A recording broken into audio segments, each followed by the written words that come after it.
Hello बच्चों, donate your time for nation building DKT की अपनी इस मुहिम की अगली कड़ी में मैं एक बार फिर आपके साथ हूं, दीपक कुमार।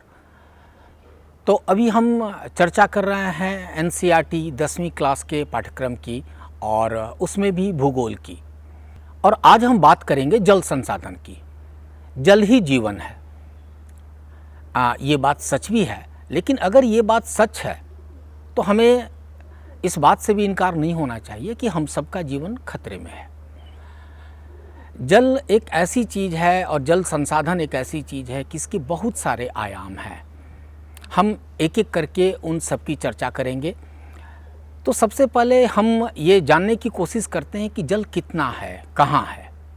क्योंकि अगर आप मोटे तौर पर देखें तो आपको हर तरफ सिर्फ पानी ही पानी दिखेगा। इस धरती का 3/4 हिस्सा जो है वो पानी है।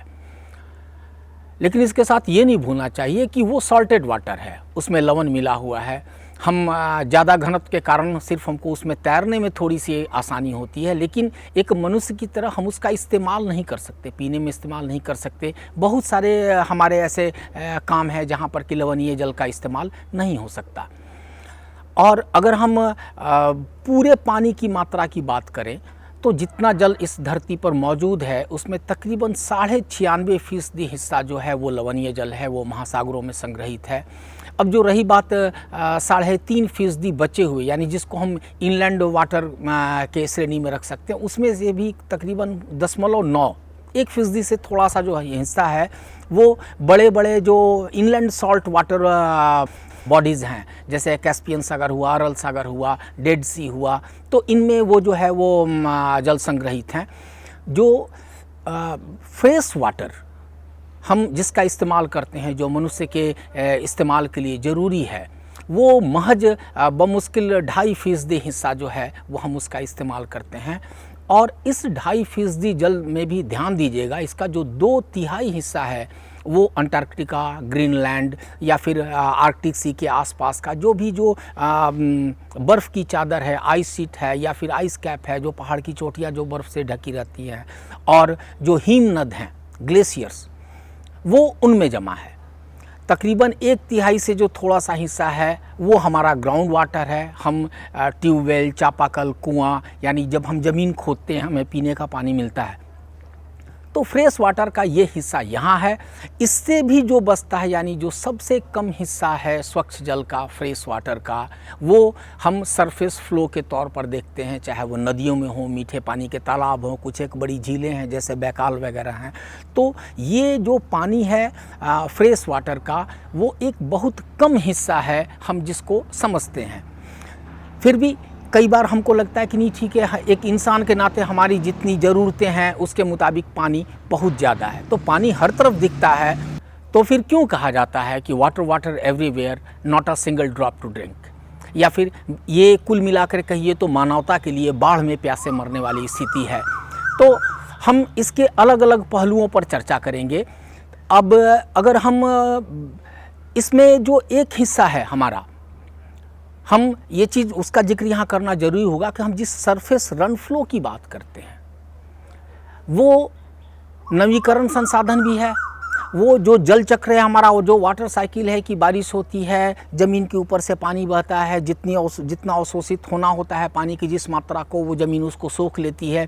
फिर वो अलग अलग नालिकाओं से होते हुए नदियों में, और फिर नदी के बाद अल्टीमेटली वो जाकर के सागर में नदियाँ मिल जाती हैं।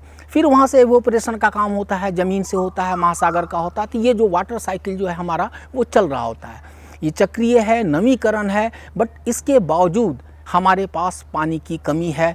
अगर हम पानी की बात करें, मतलब बारिश के जल की बात करें सीधे तौर पर, तो हिंदुस्तान जो है वो पूरे दुनिया का 4% वर्षा जल प्राप्त करता है। लेकिन अगर हम प्रति व्यक्ति जल की उपलब्धता की बात करें तो उसमें हमारा नंबर 133वां है।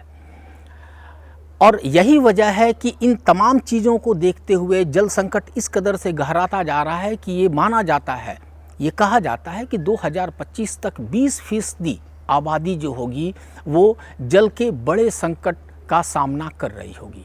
तो आखिर ये चीज़ें क्यों हैं? हम इन समस्याओं को क्यों देखते हैं, किस नज़रिए से देखते हैं, इसके कितने पहलू हैं, हम उन सारे पहलुओं पर अलग अलग चर्चा करेंगे।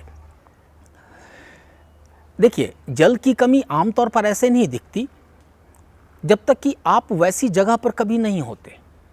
हो सकता है आप मैदानी इलाकों में हों, आप नदी के किनारे हों, या फिर आपके पास वाटर सप्लाई बड़ी अच्छी हो, आप किसी ऐसे शहर में रहते हो जहां पानी की कमी रिलेटिवली दूसरे जगहों के मुकाबले थोड़ी कम हो, शहर छोटा हो। लेकिन आप जैसे जैसे इन भौगोलिक दशाओं में परिवर्तन देखेंगे, या आप ऐसे देखेंगे जैसे आप राजस्थान के इलाके में हैं, आपको पानी की कमी जो है वो साफ दिख जाएगी। आप बुंदेलखंड में हैं तो जैसे ही गर्मियों का मौसम आता है, मतलब यहाँ तक कि मैदानी भागों में भी आप इस परिवर्तन को, आप इस बदलाव को महसूस करेंगे कि जैसे ही अप्रैल के बाद सूरज चढ़ने लगता है, जो कुएं का जो जल स्तर है वो नीचे जाने लगता है, हैंडपंप जो है वो पानी छोड़ने लगते हैं। व्यावहारिक तौर पर बातचीत में हम लोग पानी छोड़ना कहते हैं जल स्तर जब नीचे चला जाता है। तो आखिर ये चीज़ें क्यों होती हैं? इसकी जो सबसे बड़ी वजह है, इसके लिए हमें इनकी वजहों में जाना पड़ेगा कि जब हम ज़मीन से जहाँ पानी ले रहे होते हैं उसका सीधा संबंध जो है वो वाटर टेबल से माना जाता है। वाटर टेबल आपकी इस अध्याय में नहीं है, लेकिन हम जस्ट एक बार रिफ्रेश करने के लिहाज से आपको बताना चाहेंगे कि सैचुरेटेड ग्राउंड वाटर का जो सबसे ऊपरी सतह है, थोड़ा सा आप ज़मीन की बनावट को समझ लीजिए। होता यह है कि बारिश की वजह से या अन्य दूसरे नदी के पास होने से जो भी पानी की जो मात्रा धरती के ऊपरी सतह पर आती है वो सरंध्री चट्टानों से, यानी जो भी पोरस रॉक्स हैं, वो नीचे की तरफ अवशोषित करता है। अब जितना देर तक वो बहता हुआ पानी या जमा हुआ पानी ज़मीन के सतह के संपर्क में रहेगा, उसको उतना ही ज़्यादा वक्त मिलेगा उसको इन्फिल्ट्रेट करके अंदर जाने का। वो पानी जाहिर है गुरुत्वीय बल की वजह से वो नीचे की तरफ जाएगा, तो कोई एक ऐसी लेयर बेडरॉक जिसको पानी नीचे पार नहीं कर सकता हो, और उस बेडरॉक के ऊपर वाली एक जो पोरस रॉक्स हैं, आप स्पंज समझ लें, जिसमें कि एयर सैक्स हों, पोर्स हों, जो कि वो जल को अवशोषित करके अपने में रख ले, तो पानी वहाँ पर जो है वो भूमिगत अपने उन भंडारों में संरक्षित रहता है, सुरक्षित रहता है। जब हम खुदाई करते हैं और जब हम उस लेयर के पास पहुंचते हैं तो हमें वही जमा हुआ भूमिगत जल हमें अपने इस्तेमाल के लिए मिलता है। तो अब आप सोचिए कि अगर हम आमदनी, अठन्नी और खर्चा रुपया के हिसाब से रहें कि वहाँ पर पानी पर्कुलेशन जो है वो कम हो रहा है, इन्फिल्ट्रेशन कम हो रहा है, हमारा जो ग्राउंड वाटर ये है भंडार है वो रिचार्ज कम हो रहा है, हम उसे खींच ज़्यादा रहे हैं। आप अगर आज से 20 साल, 30 साल या 50 साल पहले और अब की स्थिति की तुलना करेंगे तो दोनों में ज़मीन आसमान का फ़र्क है। शहरों में प्रति व्यक्ति या घनी आबादी के कारण जो पानी की खपत है वो बहुत ज़्यादा है, बट शहर का विस्तार तो उसके हिसाब से नहीं होता। मल्टी स्टोरीज बिल्डिंग बन रही हैं, हर किसी को पानी चाहिए, बड़े मात्रा पर पानी चाहिए। हम क्या करते हैं, वहाँ बोरिंग करते हैं, ट्यूबवेल्स लगाते हैं, जल स्तर नीचे चला जाता है, हम उसके बाद भी नहीं मानते हैं, सबमर्सिबल बोरिंग लगाते हैं जिसकी क्षमता ज़्यादा होती है। तो फाइनली होगा यही कि आपका जो ग्राउंड वाटर लेवल है वो धीरे धीरे नीचे जाएगा। तो शहरी क्षेत्रों में जल के अति दोहन की वजह से ये समस्या देखने को मिलती है। हम बाकी जगहों पर भी इसके हिसाब से जो समस्याएं हैं उनके कोई दूसरे पहलू हैं। तो यही वजह है कि पानी की मार झेलने वाले इलाके का दायरा दिन ब दिन बढ़ता चला जाता है। अब ये ऐसा क्यों है? हमको इसके अगर हम इस्तेमाल की बात करें तो जैसा कि हमने पानी का बंटवारा हमने शुरू में ही किया था कि लवणीय जल और फ्रेश वाटर, तो जो सॉल्ट वाटर है समुद्र का, यहाँ पर हम उनकी चर्चा बिल्कुल ही नहीं कर रहे हैं, वो एकदम एक अलग अध्याय है। हम फ्रेश वाटर की बात कर रहे हैं। तो जैसे जैसे हमारी आबादी बढ़ी, शहरीकरण हुआ, औद्योगिकीकरण हुआ, हमारे कामकाज का दायरा बढ़ा, हम पानी की खपत बढ़ाने लगे। अब हमारी लाइफ स्टाइल बदलेगी। हमारे पहले हो सकता था कि हम 2 कपड़े इस्तेमाल करते हों, अब हम 12 कपड़े इस्तेमाल करते हैं। कपड़ों की धुलाई में हम मशीन का इस्तेमाल करते हैं। हमारी जो लाइफ स्टाइल है, आप देखते होंगे कई बार जल संरक्षण या पानी बचाओ के नारे के साथ फ्लश के एक इसका जिक्र होता है कि हम एक बार फ्लश करते हैं 15 लीटर पानी जो है वो सीवर में बह जाता है। तो ये जो हमारा जल का दुरुपयोग हुआ। दूसरा जो चीज़ है वो है इसके औद्योगिक इस्तेमाल का। कोई भी काम धंधा या कोई भी कल कारखाना हो, अगर हम सिर्फ सॉफ्ट या कुछ ख़ास तरह के जो उन्नत उद्योग हैं, सर्विस सेक्टर हैं, अगर हम उनको छोड़ दें, जो भी बड़े कल कारखाने हैं, उद्योग हैं, उन सब में पानी का इस्तेमाल होता है। चाहे वो जैसे आप कुछ एक उद्योग की बात करें, जैसे लेदर टैनिंग, चमड़ा उद्योग, वहाँ पर प्रक्षालन और इस धोने के लिए पानी की बहुत ज़्यादा मात्रा चाहिए। इसके अलावा आप कभी पता कीजिएगा कि कोई भी एटमी पावर प्लांट की अगर आप बात कीजिए, तो एक एटमी पावर को प्रतिदिन कितने लाख गैलन पानी की ज़रूरत होती है, एक सामान्य आदमी जो है इसके बारे में नहीं सोच सकता। उद्योग धंधों में एक तो कि इसका औद्योगिक इस्तेमाल है, दूसरी चीज़ है कि पानी अपने आप में रंगहीन, गंधहीन, स्वादहीन होने की वजह से हम इसका मल्टीपल इस्तेमाल करते हैं। जो तीसरी चीज़ है कि ये एक बहुत अच्छा कूलेंट है। हम किसी भी उद्योग धंधे में जहाँ पर भी हम किसी गर्म चीज़ को ठंडा करना होता है तो सबसे आसानी से उपलब्ध जो संसाधन है हमारे पास पानी है, हम उसके लिए पानी खींच लेते हैं। तीसरी जो चीज़ें है वो है पानी की बर्बादी, या फिर हम जल प्रदूषण की बात करें। आप इस चीज़ से आप इन बातों को नज़रअंदाज नहीं कर सकते कि गंगा और जमुना, ये देश की दो बड़ी नदियों के सफाई के अभियान के लिए जो भगीरथ प्रयास किए जा रहे हैं और जो उसके नतीजे दिख रहे हैं। तो गंगा और यमुना की जब ये स्थिति है कि कहने को एक तो कि उनमें पानी की मात्रा कम है, जो मात्रा है उसकी क्वालिटी इतनी ख़राब है कि हम उसका किसी भी लेवल पर इस्तेमाल नहीं कर सकते। उसमें तरह तरह के औद्योगिक वेस्ट हैं, केमिकल्स हैं, पेस्टिसाइड हैं। इन चीज़ों की वजह से जो पानी का भंडार हमारे पास अवेलेबल है, हमने उसे भी बर्बाद कर दिया।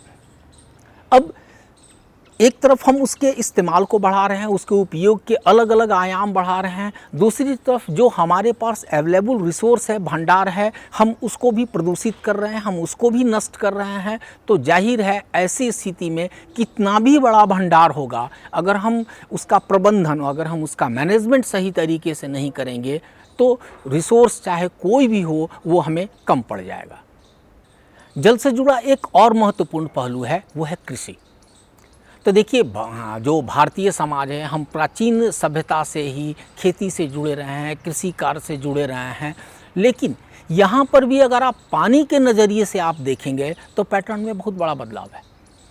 जो आपकी पाठ्यपुस्तक में दिया हुआ है और जो बाकी और सारी जानकारियाँ हैं, तो ऐतिहासिक तौर पर अगर आप देखिए तो ईसा पूर्व पहली सदी में ही इलाहाबाद के पास श्रृंगेरी में सिंचाई के लिए नहरों का निर्माण किया गया। अब आप उसके बाद चंद्रगुप्त मौर्य के टाइम में भी देखिए तो बांध, नहरें, तटबंध, इस टाइप के कई सारे कंस्ट्रक्शन के काम जो हैं वो हमको इतने पहले, सदियों पहले देखने को मिलते हैं। उसके बाद चाहे वो कलिंग हो, मैसूर हो, कोल्हापुर हो, इन सारे जगहों पर भी सिंचाई तंत्र का पूरा बंदोबस्त हमें ऐतिहासिक तरीके से देखने को मिलता है। जो सबसे बड़ी कृत्रिम झीलों में जो शुमार होती है, भोपाल की झील, वह 11वीं सदी में बनी थी। जो लोग दिल्ली के निवासी हैं हौज खास विलेज को जानते हैं। हौज खास का नाम ही हुआ, हौज मतलब कि तालाब, जो भंडार, खास मतलब कि विशेष। जो पास ही वहाँ सीरी फोर्ट है, उसमें पानी सप्लाई के लिए उसका निर्माण जो है वो इल्तुतमिश ने करवाया था।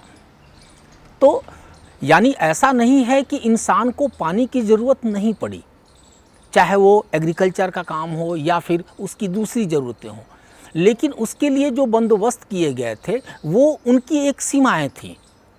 हम उनको अपव्यय की सीमा में नहीं डाल सकते। लेकिन वही अगर हम आज के एग्रीकल्चर पैटर्न की बात करें तो हमें वही चीज़ चाहिए जो हम चाहते हैं, तो जाहिर है हमें इसकी कीमत चुकानी पड़ेगी। इसकी एक सबसे अच्छी मिसाल है, आप देखिए राजस्थान के सूखे इलाकों में हम गन्ना उपजाते हैं। श्री गंगा इंदिरा गांधी कैनाल के जाने के बाद श्री गंगानगर का जो इलाका है वो कई सारे ऐसे, चाहे वो कपास हो, गेहूं हो, गन्ना हो, हम वहाँ से प्रोडक्शन लेते हैं। तो हमने अपने पैटर्न को अपने हिसाब से ढाला, बजाय इसके इस बात पर विचार करने के कि वहाँ का क्लाइमेट क्या है, वहाँ की जलवायु क्या है, वहाँ का तापमान कितना जाता है। तो अगर शुष्क क्षेत्र है, हम वहाँ पर कोई ऐसी फसल लगाते हैं जिसको ज़्यादा पानी की ज़रूरत है, तो ठीक है, वो पानी उस फसल के लिए तो लाभदायक होगा ही, लेकिन हम सूरज की किरणों को धीमा नहीं कर सकते थे, इवेपोरेशन में हमारा पानी भी बर्बाद होगा। इसका एक जो दूसरा नतीजा जो सॉल्टेशन है, वहाँ पर कि नीचे का जो भी है वो सॉल्ट आकर के और वहाँ पर जमा होंगे, तो हमारी जो ज़मीन होगी वो बर्बाद होगी। तो हम कीमत भी चुका रहे हैं सिर्फ इसलिए कि हमें फसल चक्र या अपनी पसंद की फसल किसी भी इलाके में अपने मन के हिसाब से लेनी है। तो ये जो पैटर्न चेंज है, अच्छा अब हम पहले के हिसाब से ज़्यादा प्रोडक्टिविटी के लिए हम केमिकल फर्टिलाइजर्स का यूज़ कर रहे हैं। अब जाहिर है कि जब हम फर्टिलाइजर्स का यूज़ करेंगे, हमको उसको संतुलित करने के लिए पानी की एक पूरी मात्रा भी देनी पड़ेगी। तो हम जो प्राकृतिक पर्यावरण है, हम उसकी अनदेखी करके हम अपने ज़रूरत के हिसाब से संसाधनों को जब मोड़ना चाहते हैं तो हमें उसकी कीमत चुकानी पड़ती है। तो अब लेकिन ये एक इतिहास की बातें थी कि जब हमने पुराना क्या नाता रहा, क्या रिश्ता रहा। अब हम इसके बारे में चर्चा करें तो आज़ाद भारत के बाद क्या हुआ। इनफैक्ट जब देश आज़ाद हुआ और जो देश की नई सरकार थी उसके सामने कई सारी समस्याएं थीं, बहुत सारे लक्ष्य थे, बहुत सारे सेक्टर थे, सिर्फ एग्रीकल्चर, इंडस्ट्री, रोज़गार, गरीबी, ये तमाम समस्याएं जो थी वो मुँह बाएं खड़ी थी। अब उसमें बात प्रायोरिटी की आई। वहीं पर कॉन्सेप्ट आया बहुउद्देशीय परियोजनाओं का। इनफैक्ट अगर हम बात करें देश की जो सबसे पहली बहुउद्देशीय परियोजना DVC, दामोदर वैली कॉरपोरेशन, तो थोड़ा सा इसके बैकग्राउंड में जाना दिलचस्प रहेगा। इनफैक्ट ये जो DVC का कॉन्सेप्ट है वो अमेरिका से आया, टेनेसी वैली प्रोजेक्ट से। टेनेसी जो है वो मिसिसिपी की सिस्टम की एक सहायक नदी है जो बाढ़ के लिए वहाँ पर बदनाम थी। जो ये इलाका है आप देखेंगे अगर अमेरिका में, तो जो उसका साउथ हिस्सा, जो दक्षिण पूर्वी हिस्सा हुआ वो वहाँ पर है, मिसिसिपी के ऊपर केंटुकी, ओहियो, ये सब जो स्टेट हैं वो उससे प्रभावित इलाके थे। हर साल वहाँ पर बाढ़ आती थी, भयंकर तबाही मचाती थी। कुछ यही स्थिति दामोदर की थी। दामोदर झारखंड और पश्चिम बंगाल से लगे एक बड़े इलाके में शोक के रूप में कुख्यात थी, और जब भी बाढ़ आती भयंकर तबाही मचती, जान माल का भयंकर बड़े पैमाने पर नुकसान होता, तो उस पर लगाम लगाने के विचार से दामोदर वैली कॉरपोरेशन की स्थापना 1948 में, आप सोचिए कि 47 में देश आज़ाद हुआ है, 48 में DVC की नींव रखी गई, जिसके बहुत सारे उद्देश्य थे। हम बाढ़ पर नियंत्रण कर सकें, हम बिजली पैदा कर सकें, इलाके में सिंचाई के साधनों का विकास कर सकें। इनफैक्ट ये हम जिन गुणों को अभी गिनवा रहे हैं, ये किसी भी बहुउद्देशीय परियोजना के लक्षण होते हैं, क्योंकि उसका कोई एक मकसद नहीं होता है। उसके पीछे वजह भी होती है कि इनके पीछे बहुत ज़्यादा लागत लगी होती है। तो DVC अपने आप में आप कह सकते हैं कि एक शुरुआत थी एक नए तरीके के विकास परियोजना की, जिसके कई सारे आयाम थे। उसमें दामोदर, उसकी सहायक नदी बनाकर उस पर कई सारे डैम बने, तिलैया, कोनार, पंचेत, मैथन। उसके अलावा पनबिजली निकली, साथ में जैसे उसको इंटीग्रेट किया गया चंद्रपुरा के थर्मल यूनिट के साथ। तो वो एक प्रादेशिक विकास का एक मॉडल था जो उसे वहाँ पर लगाया गया। और फिर उस समय जो हमारे उस समय के जो भी नीति बनाने वाले लोग थे, उन लोगों ने सोचा कि देश में एग्रीकल्चर और विकास को, और ख़ास करके देखिए इसके कई सारे एस्पेक्ट हैं। पहला, कृषि का विकास हो, ग्रामीण अर्थव्यवस्था का विकास हो, औद्योगिकीकरण हो, नगरीकरण हो, और इन सब के बीच में एक आपसी कोऑर्डिनेशन हो।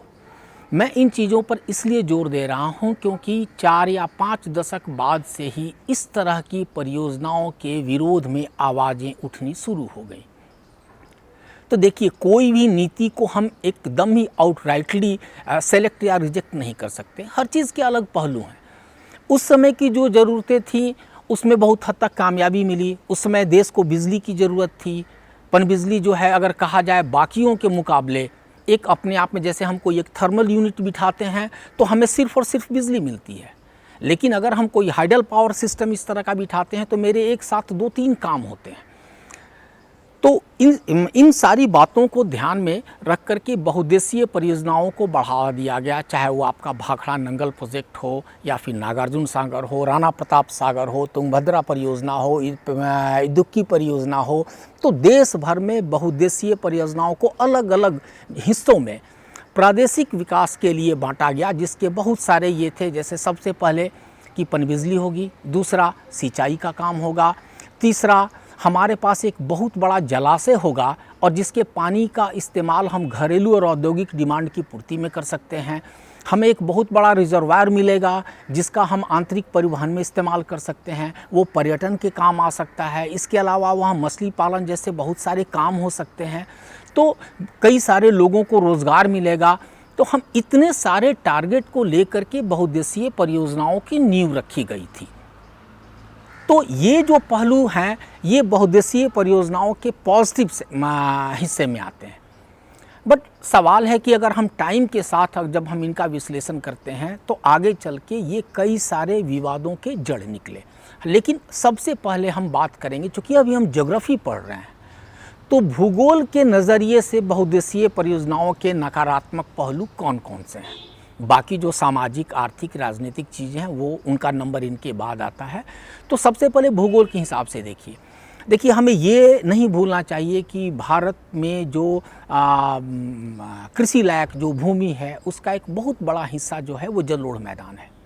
जलोढ़ मैदान की खासियत ही यही है कि उसके ऊपर हर साल नदियों के द्वारा लाई गई उर्वरक मिट्टी की एक नई परत जो है आकर के उसको रिज्यूनेट कर देगी। जब हम कोई बांध बनाते हैं तो इनफैक्ट हम इस चीज़ को रोक देते हैं, क्योंकि जो गाद, जो सिल्ट, जो नदी के उद्गम स्थल से शुरुआत से ही चल रहा होता है और इनफैक्ट जिसको उर्वर भूमि के तौर पर मैदानी भाग में फैलना होता है, वो सारी तलछट या सिल्ट जो है वो उस रिजर्वायर के तली में जमा होने लगती है। अब इसकी वजह से जो सबसे बड़ी समस्या आती है कि जिस मकसद के लिए हम उस जलाशय को बनाते हैं वो मकसद ही पूरा नहीं होता, क्योंकि वो गाद जो नीचे के हिस्से में जाकर मैदानों में बिछनी चाहिए थी वो तो जलाशय की तलहटी में जमा हो गया।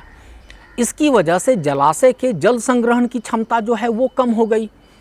हम उसकी सफाई नहीं कर सकते, हम उनको हटा नहीं सकते। तो आप कुछ ऐसे समझें कि हम एक काफ़ी बड़ा हम बर्तन बनाने की कोशिश करते हैं जिसका पेंदा भरने लगे, तो हम अपनी सारी ऊर्जा, सारे निवेश, सारे संसाधन तो हम उस रिजर्वायर को बनाने में लगा दिए, और अगर उसकी क्षमता ही दिन ब दिन घटती रहे तो जाहिर है कि हम जिस मकसद से उसको बनाए थे वो हमारा पूरा नहीं होगा।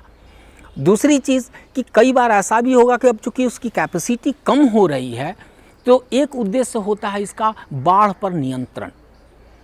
ऐसी कोई भी नदियाँ जो वर्षा के मौसम में बेकाबू सी लगती हैं, जो तटबंधों को तोड़ती हैं, जैसे डीवीसी मैंने शुरुआत में ही कहा था, या फिर महानदी पर बना हीराकुंड, उसका भी एक जो मुख्य पहलू था वो था बाढ़ नियंत्रण। कि ठीक है कि बरसात के दिनों में नदी बेकाबू ना हो तो उसके पानी को हम पहले ही कहीं रोक करके जमा कर लें जो बाद के सूखे मौसम में हमारे किसी इस्तेमाल में आ पाए। तो जब उसकी संग्रहण क्षमता ही कम गई तो हमें जो हमारा टारगेट है वो तो पूरा नहीं हुआ। अच्छा, दूसरी चीज़ है कि ये एक तकनीकी पहलू है कि कोई भी जो बांध है, कोई भी जो रिजर्वायर है, वो उसकी क्षमता अनंत नहीं होती। एक लेवल के बाद, एक जिसे हम आमतौर पर खतरे का निशान कहते हैं, उसके बाद से जो भी अतिरिक्त या एक्स्ट्रा वाटर जो भी होता है हमको उसको बहाना पड़ता है, क्योंकि अगर हम उसको अब नहीं बहाएंगे तो फिर बांध को ही खतरा हो जाएगा। इसकी मिसाल 2006 में हुई थी जब लाचारी हुई थी और पानी खोलना पड़ा था। महाराष्ट्र और गुजरात, इन दोनों में जान माल का भयंकर नुकसान हुआ। एक क्षमता के बाद बांध भी जो है वो बाढ़ के पानी का नियंत्रण छोड़ देता है या उसको छोड़ना पड़ता है। तो हम वहाँ पर अपने मकसद को पूरा नहीं कर पाए। तो ये जो सिल्टेशन की समस्या है ये सबसे बड़ी समस्या है। उसके कारण जो तलछट है वहाँ पर वो कठोर भी हो जाती है, वही जो पैनिंग वाली एक समस्या होती है। इसके अलावा आप दूसरा अगर आप पहलू देखिए तो कोई एक नदी क्या है, एक निरंतरता का नाम है, कंटिन्यूटी है। ये रिजर्वायर जो है वो बेसिकली एक नदी को टुकड़ों में बांट देते हैं। इसका जो असर है वो कई सारे ऐसे जीवों पर पड़ता है जो अंडे देने के लिए अप स्ट्रीम की तरफ हो जाते हैं। तो अब चूंकि नदी की धारा ही आपस में कट गई, हमने उसको कृत्रिम तरीके से नदी की निरंतरता को भंग कर दिया। इसका एक और असर पड़ता है कि नदी के आगे का जो हिस्सा है, जैसे गंगा नदी में कम पानी है, उसकी एक वजह गंगा को नियंत्रित करना भी बताया जाता है कि बरसात के दिन में तो ठीक है, गंगा ओवरफ्लो कर रही है, पूरी गंगा में पानी दिख रहा है, लेकिन जब आप गर्मी के मौसम में देखेंगे तब सवाल है कि गंगा की जलधारा जब आप बांध के निचले इलाके में देखते हैं तो वो वही पानी है ना जितना वहाँ से छोड़ा जा रहा है। तो यानी हम एक प्रकृति की एक चीज़ को, नदी जो कि पूरी तरह से कुदरती तौर एक ये है, तत्व है, हम उसको आर्टिफिशियली हम उसको कंट्रोल करने लगते हैं। तो ये जो है ज्योग्राफी के हिसाब से ये उसके पहलू हैं जो उसकी वजह से जो पर्यावरण है, जो वहाँ की परिस्थिति है, उसमें बहुत ज़्यादा बदलाव आता है, वो दबाव में आता है। तो ये जो बहुउद्देशीय योजनाएं हैं यहाँ पर फेल होती नज़र आती हैं। इसके अलावा आप जब भी इस तरह के बड़े डैम बनाएंगे, उसका डूब क्षेत्र होगा, सबमर्ज्ड एरिया होगा, जो जमा हुआ पानी जिसको अपनी जद में लेगा। तो ये जो इस तरह की चीज़ होती है, इस बात की कोई गारंटी नहीं है कि जो सबमर्जेंस एरिया होगा वो एक वीरान क्षेत्र हो, वहाँ पर कोई आबादी होगी। आमतौर पर चूँकि ये जंगल पहाड़ों से जुड़ी चीज़ होती हैं तो स्थानीय जनजातियाँ होती हैं, तो उनके वजूद को खतरा हो गया। तो जो विस्थापन होता है इस तरह की योजनाओं से, चाहे वो नर्मदा बचाओ आंदोलन की बात रही हो या फिर टिहरी बांध आंदोलन रहा हो, आप देखे होंगे उनके जड़ में यही सामाजिक आर्थिक रीज़न होते हैं कि जो विस्थापित लोग हैं वो कहाँ जाएंगे। तो पुनर्वास और विकास, जो भी वहाँ के विस्थापित लोग हैं, ये एक बड़ी समस्या और एक अहम पहलू है बहुउद्देशीय परियोजनाओं से जुड़ा। अब इसके कुछ एक और पहलू हैं। आपको पता है कि इस तरह की बहुत सारी परियोजनाएं जो हैं वो बहुत सारे अंतर्राज्यीय झगड़े की वजह भी है, चाहे वो कावेरी के पानी को लेकर के हो, कृष्णा के पानी को लेकर के हो। जो आपने देखा होगा कि वाटर डिस्प्यूट एक लंबा सुप्रीम कोर्ट तक की इस तरह के मामले चले हैं कि ठीक है, रिजर्वायर तो बन गया, अब जो पानी है कृषि कार्य के लिए ही, तो किसको कितना पानी चाहिए, इसका बंटवारा कैसे हो। तो दरअसल देखिए, इस तरह की किसी भी विवाद को समझने के लिए हमें थोड़ा सा नदी के बारे में जानना होगा। नदी का जो पूरा इलाका होता है हम उसे दो हिस्सों में बांटते हैं, एक कैचमेंट एरिया, दूसरा कमांड एरिया। तो नदी का जो ऊपरी हिस्सा, जहाँ पर कि उसमें जल की मात्रा आती है, संग्रहित होती है, खास करके आमतौर पर जो पहाड़ और पहाड़ से उद्गम स्थल के बाद का जो इलाका होता है, हम उसको कैचमेंट एरिया कहते हैं। यानी वहाँ तक जो है वो नदी में आसपास के इलाकों से जो भी उसका कैचमेंट एरिया है वहाँ से उसमें पानी आ रहा है। कमांड एरिया जो है वो बाद में आता है। तो सवाल ये है कि जिसमें कमांड एरिया जाहिर है कि वो नीचे होगा, क्योंकि नदी तो ऊपर से नीचे की तरफ बहेगी। तो जितने भी कृषि के लिए नहरें निकाली जाती हैं, सिंचाई के जो साधन होते हैं, जो बाकी सारा विकास होता है, वो कमांड एरिया में होता है। तो मिला जुला कर स्थिति ये होती है उन जो दोनों हिस्से में, मान लीजिए कि अगर ये कमांड एरिया और कैचमेंट एरिया एक ही राज्य का ना हो, तो वैसी स्थिति में कैचमेंट एरिया वाले को ये लगता है कि ये तो मेरी कमाई है जिसे कमांड एरिया वाले खा रहे हैं। तो जो उद्गम स्रोत से जुड़े जो भी चीज़ होंगे, जैसे हम थोड़ी देर के लिए अगर हम यूपी की मिसाल लें तो पता चला कि सारी नदियों में जो जल हैं वो तो उत्तराखंड के हिस्से में आ रहे हैं और उनका इस्तेमाल जो है यूपी के पूर्वी हिस्सों में हो रहा है।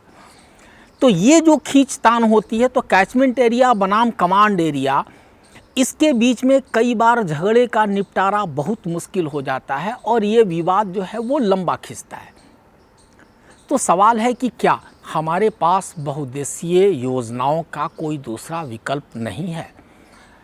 तो ऐसा नहीं होता। ये जो भी चीज़ें हैं ये तो सिर्फ विकल्प हैं। कहने का सिर्फ ये मतलब है कि ऐसा बिल्कुल नहीं है कि बहुउद्देशीय योजनाओं का जो कॉन्सेप्ट है वो गलत है। वो कभी किसी जगह के लिए, किसी खास वक्त के लिए वो चीज़ सही होगा, क्योंकि अभी भी हमें ये नहीं भूलना चाहिए कि हमारे पास बिजली उत्पादन के बहुत सारे अब माध्यम हैं। इसके बावजूद 22% बिजली हमको अभी भी पनबिजली के तौर पर मिलती है। तो किसी टाइम में ये जो चीज़ें थी वो मायने रखती थी, अब हमारे पास विकल्प है या शुरुआत की बात थी, लेकिन पर्यावरण के साथ मिलजुल कर, उसके साथ कोऑर्डिनेशन बिठा करके, तालमेल करके सिंचाई या फिर जल संसाधन के इस्तेमाल का जो इस्तेमाल है वो कई जगहों पर कई मायनों में होता रहा है और अब जो फोकस है वो भी कुछ उसी तरह से, जैसे आप देखिए कि पारंपरिक तरीके से कई सारे जो चीज़ें हैं वो वहाँ पर इस्तेमाल की जाती रही हैं। अभी भी पहाड़ी क्षेत्रों में कुल या गुल के नाम पर जो धाराएं होती हैं उससे सिंचाई के लिए हम निकाल करके वाहिनियाँ जो हैं हम उनका इस्तेमाल करते हैं। राजस्थान जो है वो एक शुष्क इलाका है, तो इस तरह के शुष्क इलाके में छत वर्षा जल संग्रहण जो है ये एक परंपरा रही है। तो जैसे टाँका कहा जाता है, जिसमें कि घर के भीतर ही हम एक काफ़ी बड़ा सा जल भंडार बनाते हैं जिसमें वर्षा के पानी को जमा रखा जाता है। वैसे ही जैसलमेर और उससे जो इलाके थे वहाँ पर सामुदायिक गड्ढा खोद करके जो है वो जोहड़ और इस तरह की जो चीज़ें होती हैं उसका निर्माण किया जाता रहा, जिसका कि फिर हम सूखे मौसम में उस पानी का इस्तेमाल कर सके। बंगाल के जो निचले इलाके हैं वहाँ पर भी नदियों से वाहिका यानी कि नहरें, छोटी नहरें बना करके सिंचाई का जो काम है वो किया जाता रहा। नॉर्थ ईस्ट के साथ विचित्र स्थिति है कि दुनिया में जो सबसे ज़्यादा बारिश वाली जगह हैं, चाहे वो चेरापूंजी हो, मौसिन राम हो, ठीक बगल में शिलांग में ही पेयजल की कमी होती है। लेकिन वहाँ पर भी परंपरागत तरीके से देखेंगे तो चूँकि बांस वहाँ की एक पहचान रही है, बांस की फसल सबसे ज़्यादा होती है और वो इजीली अवेलेबल हैं। तो जब प्लास्टिक के पाइप नहीं थे उस ज़माने से ही मेघालय के उन इलाकों में बांस को पाइप की तरह इस्तेमाल करके सिंचाई का जो काम है वो सदियों से परंपरागत तरीके से वो चीज़ें चली आ रही हैं। तो जल की ज़रूरत, उसका इस्तेमाल, उसकी उपयोगिता और उसकी हो रही बर्बादी, इन तमाम चीज़ों को देखते हुए जाहिर है कि जल संरक्षण हमारे लिए एक बहुत ही अहम पहलू हो जाता है। और इसके साथ ही ये सवाल आता है कि ठीक है, हम जल को कैसे संरक्षित कर सकते हैं।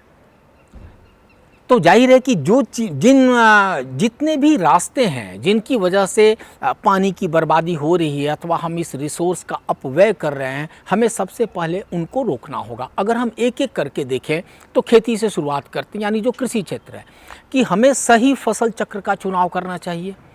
हम उन फसलों को ही लगाएं जो वहाँ के जलवायु के साथ मैच कर रही हैं, उनका उनके साथ तालमेल है, ताकि ज़रूरत से ज़्यादा सिंचाई की ज़रूरत ना पड़े, ज़रूरत से ज़्यादा उर्वरकों का इस्तेमाल हमें ना करना पड़े। अगर हम सिंचाई कार्य में नहर ही बना रहे हैं तो कच्ची नहरें जहाँ तक हो वो कम से कम हो, चुकी उसमें पता होता है कि खेत तक पानी तो पहुँचता है, बट जो नालिकाएँ होती हैं रास्ते में ही तकरीबन 1/3 पानी सोख लेती हैं, तो उस पानी का कोई यूज़ नहीं है। तो हमें इस तरह से, मतलब जिसे कहते हैं कि बूंद बूंद घड़ा बनता है, हमें खेती के तमाम कार्यों में जल की बर्बादी, उसके अपव्यय को रोकना होगा। उसके अलावा जो जल प्रदूषण है, ताकि जो मतलब गंगा, जमुना, सरजू, सोन, जितनी भी देश की नदियां हैं, कृष्णा, कावेरी, गोदावरी, महानंदा, तुंगभद्रा, ये सब कहीं ना कहीं किसी न किसी लेवल पर प्रदूषण की शिकार हैं, चूँकि तमाम जो भी शहर होते हैं इन इलाकों में नदियों के किनारे बसे होते हैं। तो जो उसमें कचरा जाता है, जो सीवर जाता है, उसकी वजह से जो जल प्रदूषण की बढ़ती समस्या, हमें वहाँ पर क्वालिटी चेक करना होगा। ये आज की बात नहीं है, वो एक तब की बात है जब शहर छोटे होते थे, आबादी कम होती थी, पानी का वाटर फ्लो बहुत ज़्यादा होता था। अगर हम बिना ट्रीट किया हुआ ही गंदा जल भी अगर हम उसमें बहा दिए, जो कि आसान लगता है, अगर मान लीजिए कि कोई एक छोटा सा कस्बा हो, छोटा सा शहर हो, तो उससे अगर अवशिष्ट पदार्थ निकलते भी हैं और कोई बड़ी नदी है तो हो सकता है कि उसके क्वालिटी पर बहुत ज़्यादा फर्क ना आ पाए, क्योंकि वाटर मास वहाँ बहुत ज़्यादा है। अब स्थिति है कि आबादी, गंदगी बढ़ रही है और पानी की मात्रा जो है वो सीमित है। तो ऐसी स्थिति में तमाम जितने भी नाले हैं, अवशिष्ट पदार्थ हैं, फैक्ट्रियों से निकला केमिकल है, जो इस तरह की चीज़ें हैं जो पानी को विषैला बना सकता है, उसकी क्वालिटी को ख़राब कर सकता है, तो हमें उन चीज़ों पर चेक करने की ज़रूरत है, हमें वहाँ पर नियंत्रण की ज़रूरत है। अब अगर हम बात करते हैं जितने भी परंपरागत जो हमारे संरक्षण हैं, हमें उन चीज़ों को अमल में लाना पड़ेगा। जो वाटर हार्वेस्टिंग का जो कॉन्सेप्ट है, आजकल देखते होंगे जितने भी शहरों में भी इनफैक्ट जो नई इमारतें बन रही हैं उनमें वाटर हार्वेस्टिंग का कॉन्सेप्ट होता है। वाटर हार्वेस्टिंग का कॉन्सेप्ट बहुत ही सीधा है कि वर्षा का जितना भी पानी, अब मान लीजिए कि हमने कोई शहर बना दिया, उस शहर में जितने कंक्रीट की जगह हैं, जितनी भी इमारतें हैं, जितनी सड़कें हैं, जितने भी ज़मीन के ऊपर हमने टाइल लगाया, तो वहाँ पर जो ज़मीन के नीचे जो पानी जाना चाहिए था, जो वर्षा का जल जाना चाहिए था, हमने उसे तो जाने से रोक दिया। हमने उसके ऊपर एक जो है अपारगम्य हमने एक चादर सी बिछा दी। जबकि अगर वो शहर वहाँ नहीं होता तो नेचुरली वहाँ पर जो बारिश होती वो पानी वहाँ के ग्राउंड वाटर को रिचार्ज करने में अपना योगदान देता। तो एक तरफ हमें ज़रूरत से ज़्यादा ग्राउंड वाटर को खींचने की, उसके इस्तेमाल पर रोक लगानी होगी। अगर आदमी ज़्यादा हैं और हमें लगता है कि नहीं ठीक है, वहाँ जैसे बेंगलोर में पीने के पानी की बड़ी समस्या है, कोई ज़रूरी नहीं है कि दिल्ली शहर के ऊपर जितने लोग रहते हों, दिल्ली के नीचे की ज़मीन उन सबको पानी पिलाने में सक्षम हो। तो ये ज़बरदस्ती नहीं होनी चाहिए। ग्राउंड वाटर पर एक जितना हो सकता है उचित दबाव पड़े, बाकी पीने के पानी की वैकल्पिक व्यवस्था की जानी चाहिए। आप बाहर से पानी मंगवा लीजिए, आप ग्राउंड वाटर को एक्सप्लॉइट मत कीजिए एक लेवल से नीचे, नहीं तो वाटर टेबल एकदम नीचे जाते जाते बिल्कुल फिर बाद में सूखने की नौबत आ जाएगी। तो हमें इन चीज़ों पर ध्यान देना होगा। वाटर हार्वेस्टिंग का कॉन्सेप्ट बहुत अच्छा है कि छतों के ऊपर जितना भी पानी जा रहा है उनको एक जगह हम जमा करके और ज़मीन के भीतर हम कोई एक गड्ढा करके, और फिर मतलब जो काम पहले नेचुरली होता अब हम उसमें एक सहायक की भूमिका निभाते हैं कि ठीक है उतना पानी ज़मीन में जाना बनता था, हम उतने पानी को ज़मीन में डाल दिया। तो जो एक ये तरीका है, इससे हम जल संसाधन का संरक्षण कर सकते हैं। तीसरा, जब हम ये तुलना करते हैं हमारी जो बहुउद्देशीय जो बड़े बड़े बांध हैं जिनकी अभी हम बात कर रहे थे, तो आखिर हमारे पास उनका क्या विकल्प है। तो उसके लिए भी आप देखते होंगे कि जितने भी सूखे क्षेत्र हैं या अर्धशुष्क क्षेत्र हैं जहाँ पर पानी कम है, वहाँ पर छोटे छोटे तालाब, आजकल वाटर शेड प्लान का कॉन्सेप्ट आया है जिसमें जो यूनिट है, यानी जो इकाई होती है, वो बजाय पॉलिटिकल यूनिट की जगह पर हम हाइड्रोलॉजिकल यूनिट मानकर चलते हैं।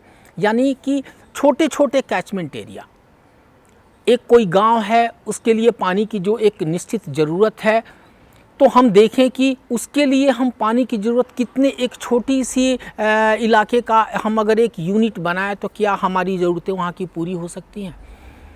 आपने देखा होगा कि अपना तालाब का कॉन्सेप्ट सरकार कई क्षेत्रों में इस तरह की योजनाएं चला रही हैं, जैसे बुंदेलखंड का इलाका हुआ, तो वहाँ पर है कि गांव वाले अपनी सुविधा के हिसाब से आपस में मिलजुल करके जो भी उनके पास नीची ज़मीन है वहाँ पर छोटे छोटे तालाब खोद करके वहाँ पर वर्षा जल संग्रहण का काम जो है वो उस चीज़ को बढ़ावा दे रहे हैं, और इससे हम इन चीज़ों को संरक्षित कर सकते हैं।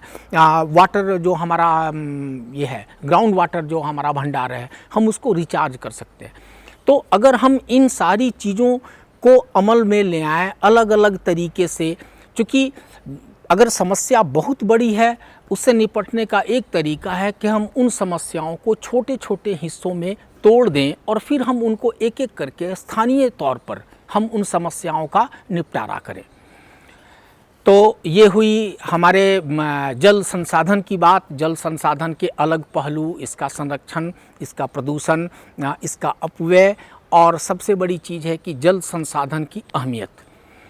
और अब हम बात करते हैं बाढ़ और उससे होने वाले नुकसान के पहलू का। तो देखिए, एक चीज़ क्लियर है कि हम बाढ़ को नहीं रोक सकते।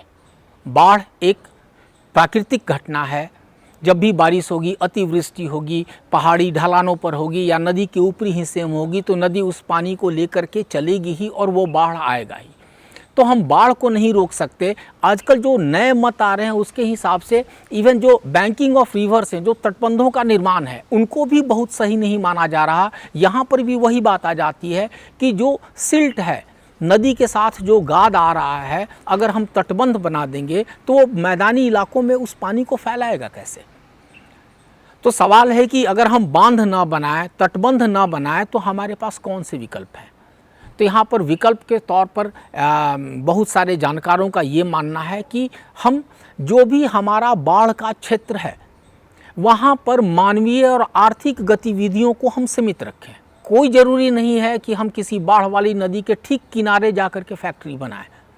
नदी है तो बाढ़ आएगी ही। आप वहाँ पर अपनी इकोनॉमिक एक्टिविटीज़ को लिमिटेड कीजिए, आप उन चीज़ों को अस्थायी तौर पर रखिए। जैसे कि आप देखे होंगे दियारा में जो खेती होती है वहाँ मचान भी होते हैं, किसानों के अपने ठिये भी होते हैं, लेकिन जैसे ही बाढ़ का पानी बढ़ने लगता है, नदी का पानी चढ़ने लगता है, वो अपने अपने साजो सामान लेकर के वहाँ से हटा करके छोड़ देते हैं कि ठीक है 2 महीने 3 महीने जो भी बाढ़ का सीज़न है वो ज़मीन डूबी रहेगी, फिर जब पानी कमेगा फिर हम वहाँ जाएंगे और जाकर के सक्रिय होंगे।